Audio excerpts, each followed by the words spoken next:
নমস্কার বন্ধুরা, আপনারা কেমন আছেন? আমি ভালো আছি। আজকে বহুদিন পরে ছোট্ট একটি ভিডিও নিয়ে আসলাম। রাম সীতাকে আমি কিভাবে স্নান করাই সেটি আপনাদের সাথে আজকে শেয়ার করব। দেখতেই পাচ্ছেন সীতা কোনোভাবেই বসতে চাইছে না, ছটফট করে যাচ্ছে। জলে আমি যে জিনিসটি ব্যবহার করে থাকি সেটি হচ্ছে নিম পাতা আর গুঁড়ো হলুদ।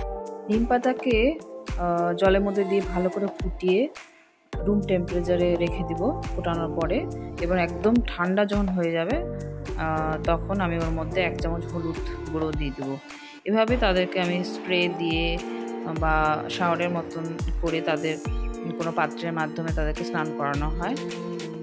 এতে ভীষণ উপকারী একটি জিনিস হচ্ছে নিম পাতা হচ্ছে তাদের গায়ে যদি পোকা থাকে সেটিও থাকবে না, আর হলুদ তাদের পালকগুলো আরও সুন্দর মসৃণ আর চকচকে করার জন্য ভীষণ উপকারী। রাম আর সীতাকে আমি সপ্তাহে 1 দিনই স্নান করাই। তারপরে স্নানের পরে ভালো করে মুছে তাদেরকে শুকিয়ে দিই। আমার এই ভিডিওটি যদি আপনাদের ভালো লেগে থাকে তাহলে অবশ্যই একটি লাইক, কমেন্ট, শেয়ার এবং সাবস্ক্রাইব করে দিবেন। তো আজকের জন্য টাটা।